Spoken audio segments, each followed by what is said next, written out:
when summer comes were shite, came the movie known as Zorro. It was bold and risque, Zeta Jones, fucking A, complete straight A's for Zorro.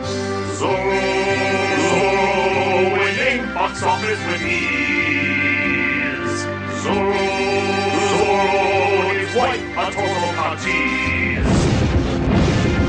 6 years too late, on a cruel twist of fate, came a less impressive Zorro. He was drunk and he prayed, made us crave the gay blade. 'Twas a sad day for poor Zorro. Zorro, with slapstick that's just such shit. Zorro, a kid, goddammit, a kid. Zorro, stunts like a fucking cartoon.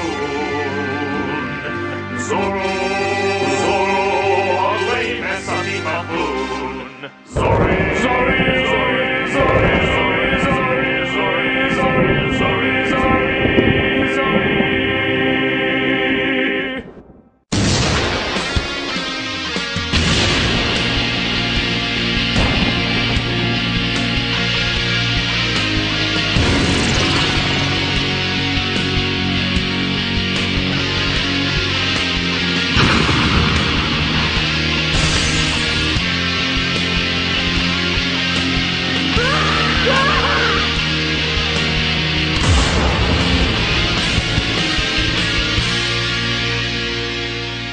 Hello, I'm the Nostalgia Critic guy, remember, so you don't have to. Director Martin Campbell has been getting a bit of a reputation as a savior of franchises. Not only did he revive the James Bond movies from total destruction twice, but he also brought the classic Zorro back from the grave in The Mask of Zorro.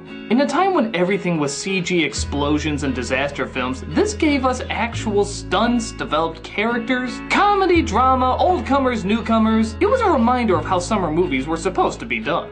And of course, it was a big hit. So big that everyone involved went on to do other things. The spotlight was suddenly on these people and they didn't want this to be the only thing they were associated with.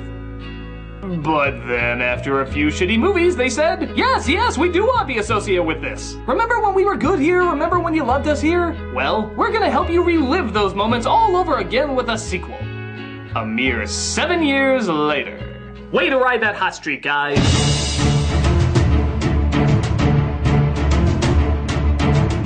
But hey, even if something came out 6 years too late, it doesn't mean it necessarily makes it a bad product. No, the fact that it's a bad product is what makes it a bad product. Where the first film had a bit of an edge to it with family members being killed off and disembodied heads in jars, this one plays like a fucking Saturday morning cartoon. No drama, no logic, and stunts you'd see at a Six Flags stunt show than a high-budget sequel. It was a pretty major letdown. But it's one thing to talk about it, it's something else entirely to experience it. So, let's take a look at Hollywood's shitty ass sequel. So California is on the verge of becoming the 31st state as an election is held to hopefully merge with the Union.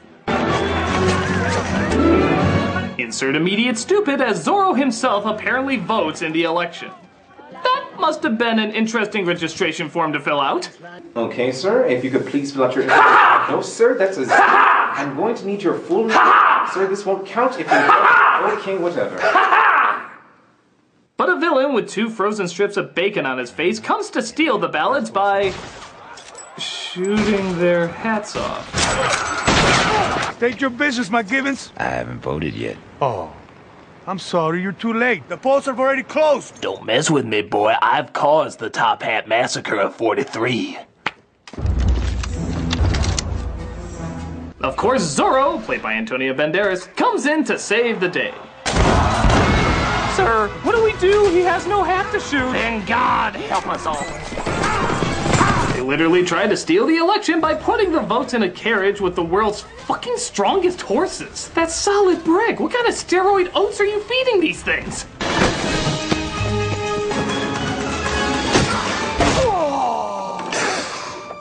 Ooh. Oh yeah, we did the 90s crotch reaction. And it's 2005. Oh, and get a load of this denial of reality. What? No! stands on a cactus literally so we can just have this painfully awkward reaction shot. Jesus, even Wile E. Coyote, who's had God knows how many reactions to cactus, is like... Yeah, that was weird. Two men end up seeing Zorro without his mask, but right now that's not an issue, as Zorro has saved the votes. Yay, a dark masked man whose identity is unknown is handing us our ballots. Surely this is still legit, right? In 3 months, every vote of every pueblo around California will be counted. And it is my hope that we will finally call ourselves Americans! I don't know, this film seems way too Americanized already. This, of course, brings him back to his lovely wife Elena, played by Catherine Zeta-Jones. Cowboy! Cowboy! Ow! By the way, get used to this tracking shot while the music swoons. They milk it more than the two fat ladies' butter factory.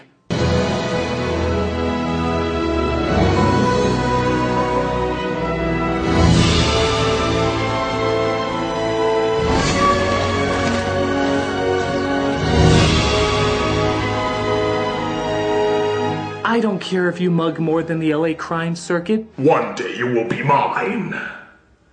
Though it seems he's returned home to both her and his son, he suddenly realizes that Zorro's days may still not be over. No, here's me. Here is quitting. We're this far apart. You know I'm Catherine Zeta-Jones, right? Where's that proof? That you do not know your own son. But they summon Zorro by ringing the bell 5 times because... I'm sure it was cheaper than this. And he rides off to save the day again. The following morning, Joan starts to feel like she's being watched. Oh yeah, cause they look intimidating. Run, woman! They might start to sing the banker song from Mary Poppins!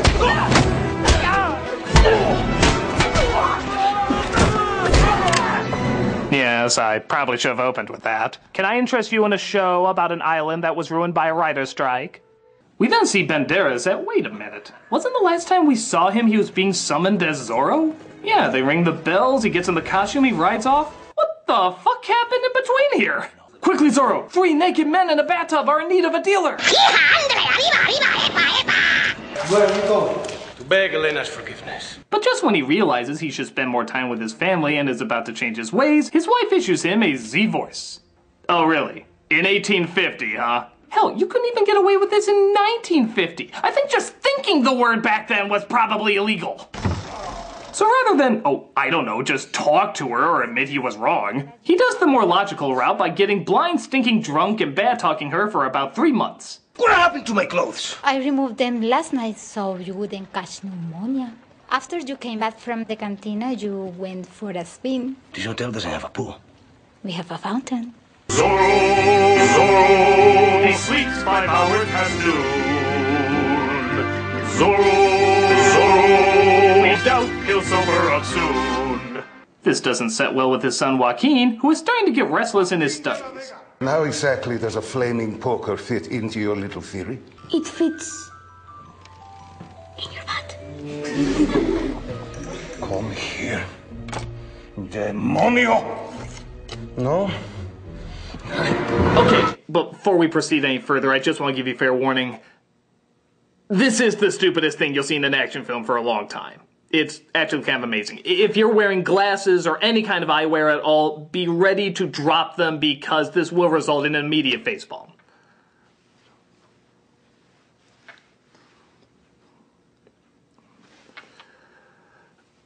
Go ahead.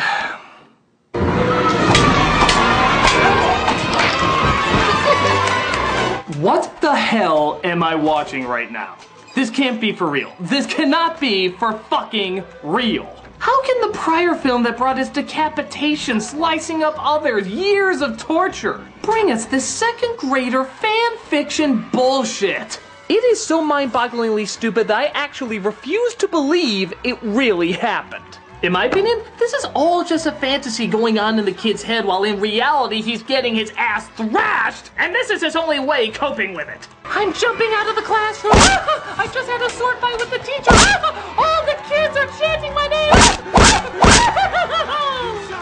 But his father sees what he did, resulting in what else? Absolutely nothing. Yeah, no punishment, no talking. He doesn't even send him back to his fucking class. He simply asks, what's with him? What's with you, huh? Christ, no wonder your wife left you. Your parenting skills are on par with Octomom. But, big surprise, his dumb behavior doesn't stop there. He's invited to a party hosted by Rufus, I'll pretty much be the bad guy in everything I'm in so well, where he discovers, of course, that Jones is getting married to him after being separated for only 3 months. Alejandro. Elena. Armand. De la Vega. Count. Donkey!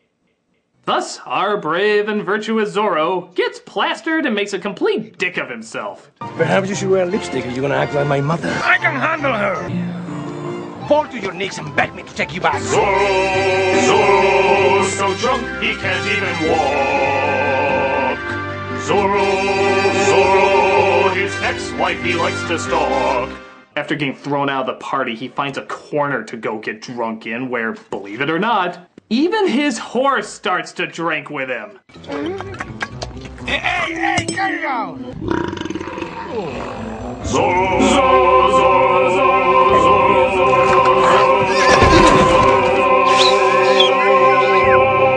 Nobody leaves my tequila warm, dangling in the wind. This is gone. Stop filming this piece of shit and start making a real movie. I mean a drunken horse? WTF. Now, of course, somehow nobody else heard or saw that giant explosion, which means Banderas is the only one who can figure out what's going on. An explosion? I simply wanted to make sure you were both safe. As much as you had to drink last night, I'm sure your vision was impaired.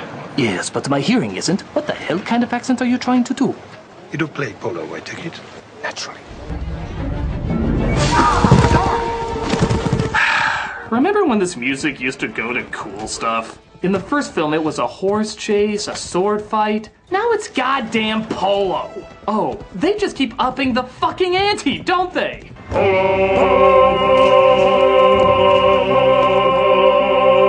To the victor, go the spoils.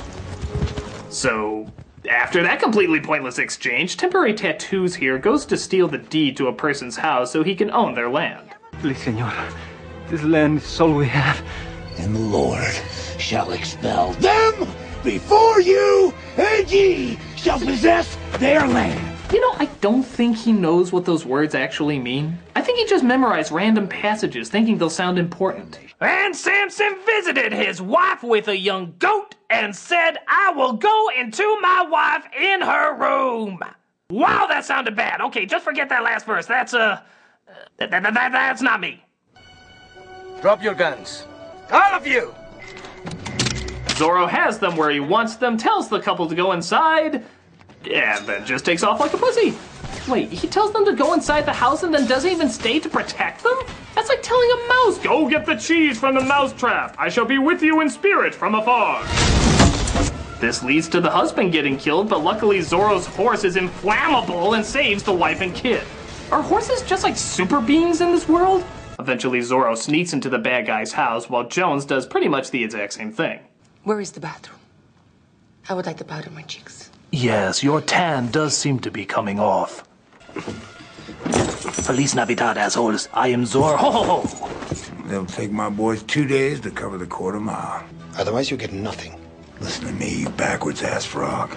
You hedge on my money. You won't ever see me. Christ, I am so bad at what I do. Do you have a Bible quote you're especially afraid of? Our two heroes bump into each other after snooping around, leading to Zorro having to hide.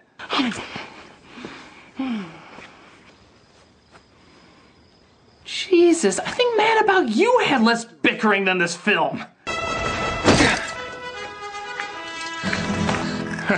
We're hoping to get the horse his own Nickelodeon show. Check your local listing. So, in the mother of all coincidences, Barbecue Sauce Tier happens to stop by a field trip that Zorro's son happens to be a part of and happens to sneak aboard without being seen. Quelle coincidence! What are you doing here, kid? Looking at two of the ugliest guys I've ever seen. No! Soap! All we can do is duck from its aroma-pleasing destruction! Zorro saves him and gets him to safety, only to be captured himself by the people who know his identity. We're the Pinkertons, operatives of the United States government. Elena works for you? So, as you probably figured out, these are agents who blackmailed Jones to be a spy for them so they can stop whatever evil plan Zoelle is up to. Okay, two major problems with this. One, why the fuck couldn't she tell him that? Even if they threatened to kill him or her, she can still tell him and he can just be on his guard. Second, and definitely the bigger problem here, you find out who Zorro is and you decide to use his wife. Why the fuck don't you use Zorro? I mean, he's Zorro! He's fucking Zorro! He's literally an action hero, but you go for his wife? What the fuck's wrong with you? How would this make sense in any reality? I know who you are, Bruce. And if you don't want me to tell the cops out there, I think you know what I want you to give me. And what is that? I want Alfred. My butler? Yeah. Why the hell do you want my butler? Oh, Commissioner Gordon! Alright, I'll give him a call. Alfred? Oi. Get down here. Oi. It's on his way. You do know I'm Batman, right? Yeah, I don't care. I can bug phones, sneak into places. I still want my Alfie. Okay, I don't follow this at all. Right, here I am. Sweet cakes! Darling!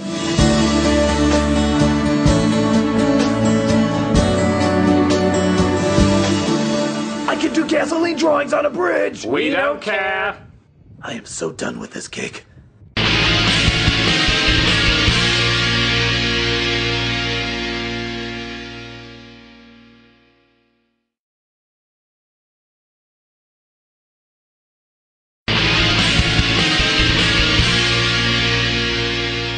So, as if this Zorro couldn't possibly be any more pathetic in this film, he ends up getting stuck in jail and has to rely on his son to break him out. That's right, an 8-year-old little boy is going to break out Zorro. His son, of course, has a foolproof way to break him out. He just bends over. Christ, even my dumb guard standards, that's borderline brain dead. What, he couldn't dress up like a woman and lure him with his feminine wiles? He then meets up with Jones at our villain's headquarters.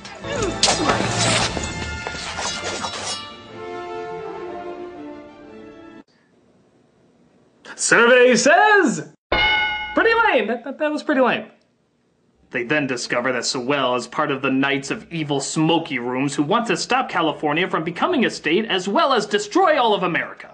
Power of the United States will be so great, it will overshadow us. But America has one weakness. Just one? It's people. Well, sure, and all of this.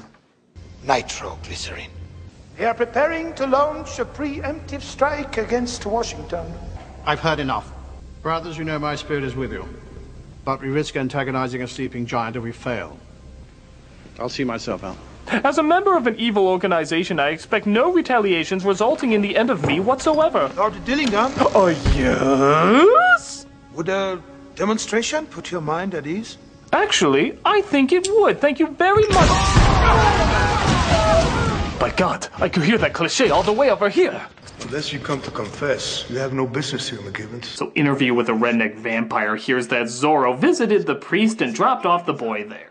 And like most religious nuts, he shouts his damn Bible quotes everywhere except in the goddamn church. All right, I'll tell you.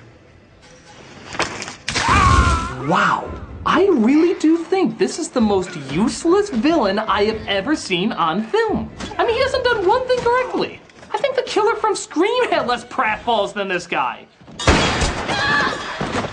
I'm so sorry, Padre. If you had a hat, I would have shot that.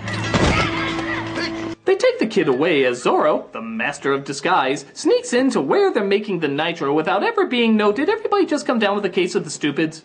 Seriously, how many people are working in this damn place? Not one of them? Fucking one of them notices that one of them is wearing a black mask and is so obviously Zorro? All of him is exposed except for his hat! Haha, we got you now, Zorro. Santa Claus. Our apologies. We thought you were Zorro. Oh, it's no problem. But for your disobedience, go cut your heads off. But only the Emperor can demand such... Your Majesty. Now get to the choppy. They're all eventually caught, and his son is shown who Zorro was the whole time. Papi. And as you can see, his amazement fades quite quickly. Would have been cooler if he was Spider-Man. Goodbye, De La Vega. No! Not in front of Joaquin. No, please. This is the one time I can actually do something right. Elena, my family is my life. And seeing how my life is about to be dead, you can kinda see where you lie on the totem pole. Okay, so this guy has Zorro. He's got a knife to his fucking neck. There's no way he can escape. What does he do? Pushes him away, giving him time to fight back. This guy, he's unbelievable. The only thing he got done in this movie was shoot the fucking priest. And even then, I think that was just a lucky shot. Oh my god! Are you fucking kidding me? He didn't even kill the goddamn priest. Claim your prize, man, claim your prize. You are the most worthless villain in film history. Oh, but it doesn't stop there. I know that sounds unbelievable, but he actually does manage to get stupider. This idiot is so goddamn dumb that Zorro doesn't have to end up killing him. He actually ends up killing himself. I'm not even kidding. He goes out like a whiny pussy bitch.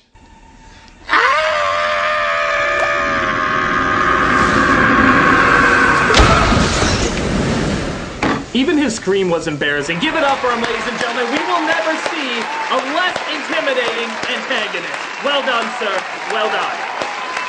Oh, and how did the priest survive that gunshot, you might ask? Guess. No, really guess, because there's only one thing to guess, and it's, of course, the right answer. You know you're thinking it. Go ahead. You can say it out loud. The cross stopped the bullet. God works in mysterious cliches. Fuck, Kirk Cameron is more subtle than you. So he goes after a train filled with nitro, which also holds his family, and coincidentally picks the exact right window to punch. To be fair, though, I do love this line. So the devil will... No, thank you. I can handle my own paperwork. They strap John Murdoch to the front of the train where he blows up with the nitro, and thank God somebody started to build a brick wall, but then stopped 1/80th of the way through. Welcome to the Union, Governor. Yay! We belong to a country that's still using slavery! Freedom! Wonderful freedom! Our heroes decide to get remarried only to find the bells are summoning Zorro again. And I guess everybody's okay with him abandoning his family now. Padre, can you hurry it up a little? The people are calling. Let's hear it for our hero who has gone through absolutely no change whatsoever. Debbie, Debbie, Debbie, Debbie, Debbie, Debbie, Debbie, Debbie, Debbie, Debbie, Debbie, Debbie. Jesus Christ, what the hell happened? The first film was so good, and it's so hard to believe that the same people were involved with it. The characters are idiots who don't learn anything, the fighting is way too silly to get invested in, the humor's not funny, the drama's not interesting. It just feels like it was written by a child. I still stand by the first Zorro movie with Banderas and Zeta-Jones is an action marvel. One of the most entertaining of the past few decades. But this is just a disaster. It killed the chance of there ever being a Zorro movie in the near future. But hey, if it was with these people again, maybe that was a good thing. Because I don't think I could sit through a piece of crap like this ever again. Well, maybe they changed one thing. That could work. Nah, it's still stupid. I'm the Nostalgia Critic, I remember, so you don't have to.